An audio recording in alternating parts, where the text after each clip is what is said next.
TDP polit bureau సభ్యులు MLC Somireddy Chandramohan Reddy అక్రమ ఆస్తులు సంపాదించారంటూ సర్వేపల్లి శాసనసభ్యులు నెల్లూరు జిల్లా వైసీపీ అధ్యక్షులు ఎమ్మెల్యే కాకాని గోవర్ధన్ రెడ్డి చేసినటువంటి ఆరోపణలు ఇవాళ ఒక కీలకమైనటువంటి పరిణామం చోటు చేసుకుంది. కొద్దిసేపటి క్రితం తన కార్యాలయంలో ఏర్పాటు చేసిన మీడియా సమావేశంలో వెల్లడించారు. అవన్నీ ఫోర్జరీ డాక్యుమెంట్లు, కేవలం కొందరు నకిలీ డాక్యుమెంట్లు సృష్టించి ఇలాంటి ఆరోపణలు చేశారు, అందుకని వాళ్ళందరినీ కూడా అరెస్ట్ చేశాము, అందుకు సంబంధించినటువంటి బృందాలను కూడా తన అదుపులోకి తీసుకున్నామని చెప్పి కూడా ఆయన చెప్పారు. ఈ నేపథ్యంలో ఆరోపణలు చేసినటువంటి వైసీపీ శాసనసభ్యులు కాకాని గోవర్ధన్ రెడ్డి ఏమంటున్నారో నేరుగా ఆయన అడిగి తెలుసుకుందాం. సార్ చెప్పండి, ఈరోజు మీరు చేసిన ఆరోపణలన్నీ కూడా అవాస్తవాలు, అవన్నీ కూడా ఒక నకిలీ ముఠ సృష్టించినటువంటి కథగానే ఈరోజు ఎస్పీ గారు ఇవన్నీ కూడా ఊహించినటువంటి పరిణామాలే, కొత్తగా ఊహించాల్సినటువంటిది ఏమీ లేదు.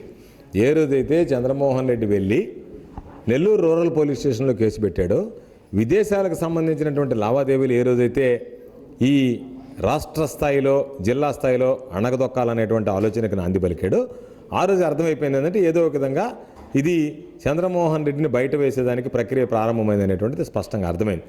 అందులో భాగంగా ఈరోజు పోలీసులు మేము వాళ్ళని తీసుకొచ్చాం, ఒక నకిలీ ముఠాన్ని తీసుకొచ్చాం, ఆ నకిలీ ముఠాన్ని అరెస్ట్ చేసాం, ఈ నకిలీ ముఠా ఫోర్జరీ పత్రాలు తీసుకొస్తుంది అని రకరకాలైనటువంటి మాటలు మాట్లాడడం జరిగింది. అయితే మేము స్పష్టంగా దీంట్లో అడిగేది, ఎవరైనా సరే ఈ లావాదేవీల మీద ధృవీకరించారా? లావాదేవీలు జరగలేదనేటువంటి ఆధారాలు మీ దగ్గర ఉన్నాయా?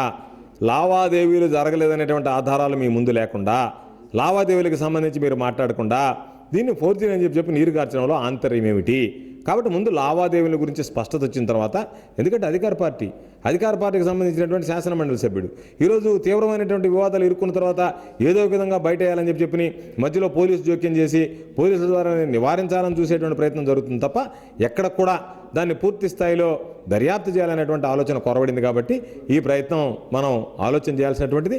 కాబట్టి మేము చెప్పేది ఏంటంటే, ముందు దీనికి సంబంధించి ఎన్ఫోర్స్మెంట్ డైరెక్టరేట్ ద్వారానో లేదా మీరైనా సరే బ్యాంకులకు సంబంధించి లావాదేవీలు జరిగినాయా లేదా అనేటువంటి దాని మీద ధృవీకరణ పత్రం ముందు పెట్టుకుంటే బాగుంటుంది తప్ప అటువంటి ధృవీకరణ ఏమీ లేకుండా ఫోర్జరీ జరిగాయని చెప్పి కొట్టిపారేయడం అనేటువంటిది తండ్రి కట్టిన ఇల్లు తప్ప మిగతా ఏమీ లేదని పదే చెప్పినటువంటి వ్యక్తి ఈరోజు తన ముందు ₹1,00,00,000 ఆస్తులకు సంబంధించినటువంటి పవర్ ప్రాజెక్టు తన కుటుంబ సభ్యుల పేరుతో తన పేరుతో ఉంటే దాన్ని బాధ్యత తీసుకుని తాను రాజీనామా సమర్పించడానికి సిద్ధంగా ఉన్నాడా? ముందు దాని మీద అడగండి. తర్వాత విదేశీకి సంబంధించినటువంటి లావాదేవీలు ఒక్కొక్కటిగా బయటకు వస్తాయి.